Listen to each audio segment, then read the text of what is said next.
Hello everyone, and welcome to the Reddit Railway. My name is Victor, and I'll be your driver. Today's destination is r/EntitledPeople, which is the third and final part to these videos here. So all aboard!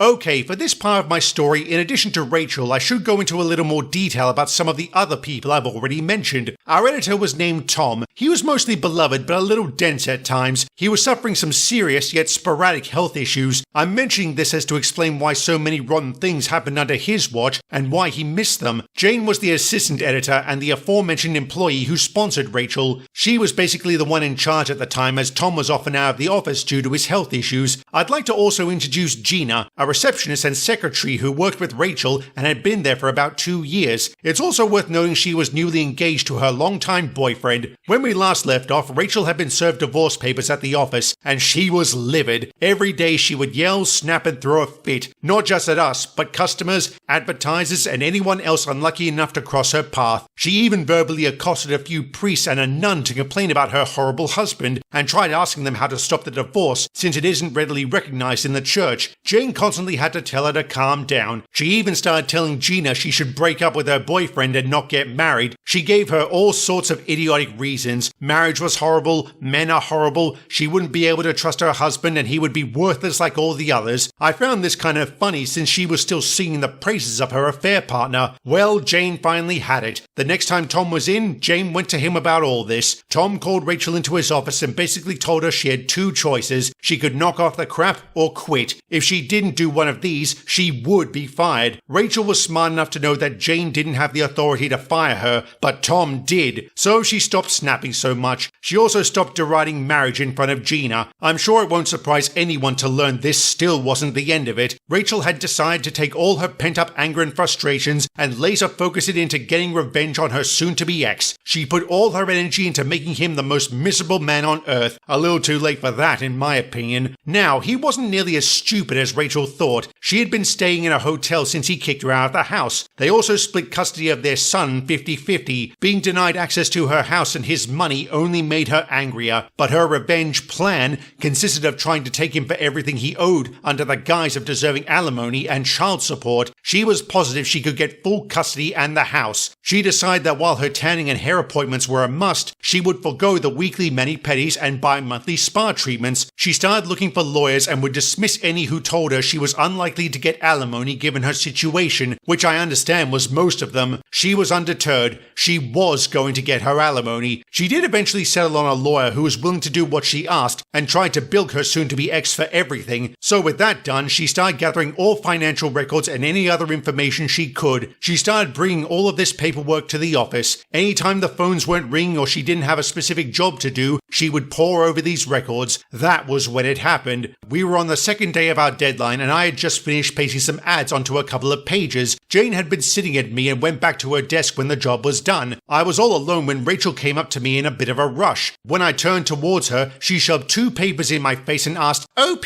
do these 2 signatures look the same?" I stepped back, completely confused, and examined the papers. One was an official document of some sort with soon-to-be ex's signature at the bottom. The other was a plain piece of copy paper with his signature written out about 3 to 4 times. After a moment, I realized these were not the same signature, but attempts to replicate them. While not the worst attempt I'd ever seen, they certainly weren't passable. I looked at Rachel and asked, "Did you try to mimic his signature?" She nodded, and I told her, "You failed. Anyone with any training is gonna know they aren't the same. But do you think it's close enough to pass for someone who isn't trained?" I was instantly very uncomfortable with this line of questioning. I told her I did not think it would pass mustard with anyone who was even slightly familiar with his signature. That was when she asked if I could teach her how to do it right. Alarm bells were ringing in my head so loudly I'm amazed nobody else could hear them. I asked her what this was all about, and she actually told me. She had been getting some of soon-to-be ex's mail. Among them was a statement from a bank he hadn't used in years. He'd set it up in college before they got married. After they tied the knot, the account had been left alone because they had combined finances and opened up a joint account at another bank. He had had less than $1 in the account and figured they would automatically close it after a set time. What neither of them knew was that his college had apparently found a payment error and refunded him a few $1,000s. Not much, but enough that it was found by Rachel's attorney. She had called the bank. Since she was still legally his wife, she gave him his name with her address so that she could get a statement as to what was still in the the account. Her plan was to perfect his signature and send in the paperwork for them to send her a check or transfer it into her new single bank account. I tried to explain to her that I didn't think it would work, as soon-to-be ex would figure it out sooner or later. She said he wouldn't, since he had forgotten he even had the account. Then I said they would likely want to talk to him or see him in person. She said she could just have her affair partner pose as him. She still had soon-to-be ex's social security number and other info, so that would be easy. They wouldn't want to do it in person as the account was in a completely different state halfway across the country. She was positive there was no way she could get caught, but she really needed me. She thought that, as an artist, I could show her how to forge his signature properly. What the fuck?